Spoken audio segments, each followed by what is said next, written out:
Hey, this is Dr. Leon Van Rooyen, and next to me is my dear friend Pastor Bob Thomas.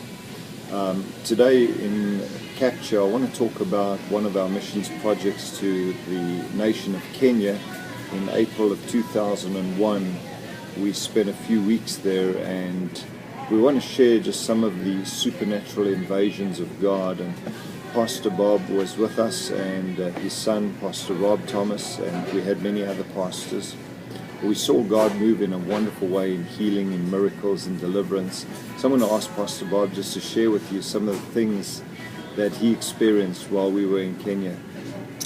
Well, it was a great trip. We saw, of course, most importantly, 2,300 people got saved. And that was, of course, just a highlight, seeing that many people come to the Lord. And then we saw, like the book of Acts, there was tremendous miracles, and I've got a few I can share with you.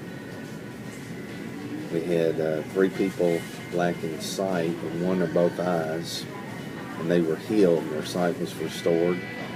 One baby was actually dead in the womb, was prayed for and came back to life.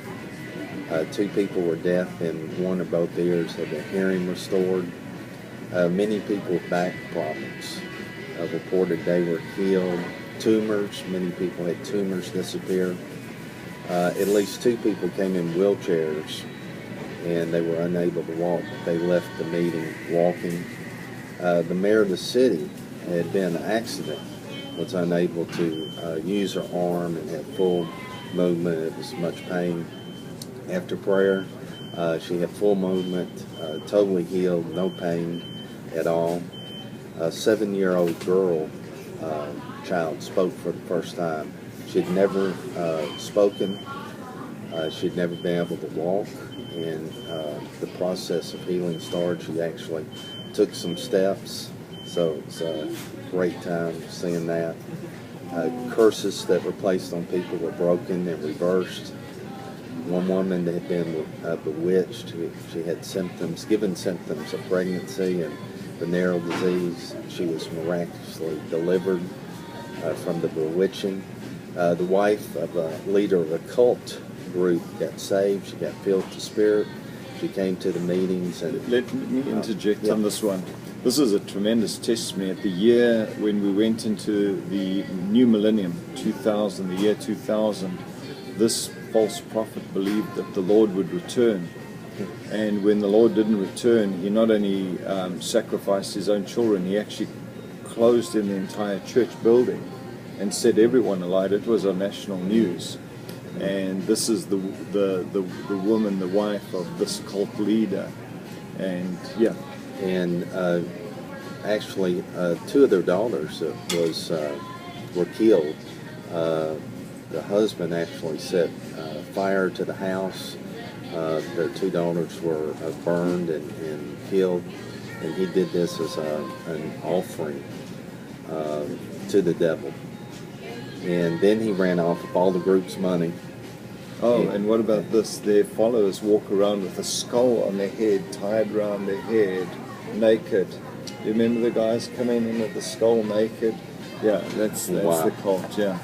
So she got saved, got delivered, set free, got filled with the Spirit, and she starts going into the group and bringing people into the meeting. So many of them that were in this cult got saved and just on fire for God. It was an incredible thing to see.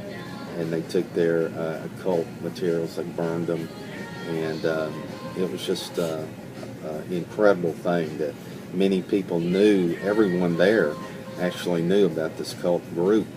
So it was like, it was just widespread. The news went everywhere about what had happened, and it was well, when she stood up to testify, there was such a shout from the audience because everyone recognized her, and there were a lot of believers there, that to them it was one of the greatest miracles that they had seen, that this cult leader's wife testified to the Lord Jesus Christ. I've never heard a shout quite like that. No. It was so spontaneous, so loud. It was just an eruption of praise to the Lord.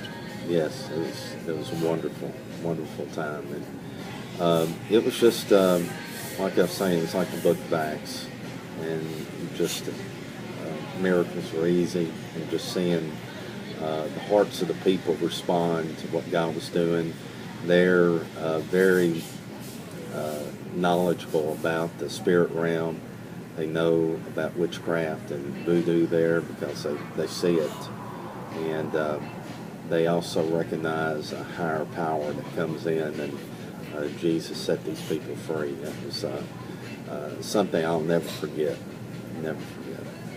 God is not only a missionary spirit, but He's a supernatural God. And the very nature of missions is not only the gospel, the proclamation, but it's also the demonstration. These signs shall follow them who believe. When we go into the mission field, it's not just taking medicines or building a building or taking care of orphans, but it is the gospel. The essentials of the gospel is not just the word, but it's also power and demonstration. I hope you enjoyed this discussion today, and I look forward to another session with you. God bless you. Bless you.